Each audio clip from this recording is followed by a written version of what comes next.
আসসালামু আলাইকুম, আশা করি সকলেই ভালো আছেন। আজকে আপনাদেরকে দেখাবো জান্নাতুল বাকি, ঐতিহাসিক মদিনায় উপস্থিত জান্নাতুল বাকি, যেটি আমাদের প্রিয় নবী হযরত মুহাম্মদ সাল্লাল্লাহু আলাইহি ওয়াসাল্লামের নিজের হাতে তৈরি করা হয়েছে। ঐতিহাসিক জান্নাতুল বাকি সেটি সম্পর্কে আজকে আপনাদেরকে অনেক কিছু দেখাতে চলেছি এবং অনেক কিছু জানতেও পারবেন। তো আমি জান্নাতুল বাকির উদ্দেশ্যে রওনা দিয়ে দিলাম। এইমাত্র ফজর নামাজ শেষ করলাম, ফজর নামাজ শেষ করে জান্নাতুল বাকির উদ্দেশ্যে রওনা দিয়ে দিলাম। তো আপনাদেরকেও ঘুরে ঘুরে দেখাবো। তো আলহামদুলিল্লাহ আমি চলে আসলাম জান্নাতুল বাকিতে। জান্নাতুল বাকিতে আসতে দেখতে পারলাম হাজার হাজার মানুষ এখানে কবর জিয়ারত করার জন্য আছে জান্নাতুল বাকিতে। আর অবশ্যই একটা জিনিস এখানে লক্ষ্য করবেন, এখানে যে কালো কালো কবরগুলো আপনারা দেখতে পারবেন, এগুলো কবর হলো আমাদের প্রিয় নবীর যে বংশধর কাছের মানুষগুলো, কাছের সাহাবীরা ছিল, তাদেরকে কিন্তু এখানে কবর দেওয়া হয়েছিল। কারণ এই কবরগুলো কিন্তু স্পেশাল ভাবে কিন্তু সিকিউরিটি গার্ড দিয়ে কিন্তু গাইড দিয়ে রাখছে। আর অন্য অন্য যে কবরগুলো আছে সেই কবরগুলোতে কিন্তু সিকিউরিটি গার্ড নাই, আর এইগুলো কবরে কিন্তু সিকিউরিটি গার্ড আছে। আর এগুলো কিন্তু চিহ্ন দেওয়া আছে আলাদা আলাদা ভাবে, কিন্তু এগুলো পাথর দিয়ে চিহ্ন দেওয়া,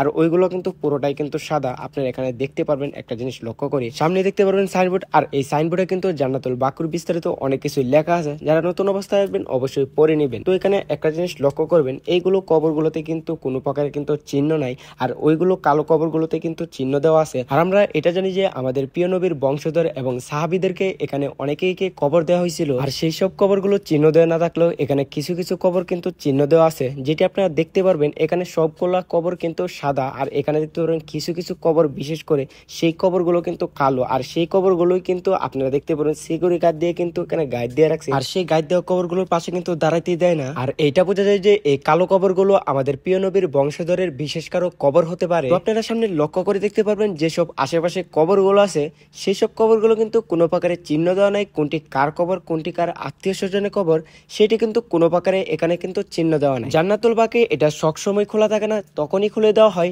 যখনই কারো মৃত্যু হয় জানাজার পরে, তারপর মাটি দেওয়ার জন্য তখনই এই জান্নাতুল বাকি খুলে দেওয়া হয়। আর জান্নাতুল বাকিতে সেই সব মানুষকে কবর দেওয়া হয় যেসব মানুষ মক্কাতে এবং মদিনাতে থাকে, তাদেরকেই মূলত এখানে কবর দেওয়া হয়। আর জান্নাতুল বাকি সম্পূর্ণ কিন্তু আমাদের প্রিয় নবীর হাতেই কিন্তু তৈরি করা হয়েছে, আর আমাদের প্রিয় নবীর বংশধর এবং সাহাবীদেরকেও কিন্তু এখানে কবর দেওয়া হয়েছে। তো আপনারা সামনে লক্ষ্য করে দেখতে পারবেন অনেক মানুষ, তো সেখানে একজন লোক মারা গেছে, তো এখানে জান্নাতুল বাকিতে তাকে দাফন করা হইতেছে।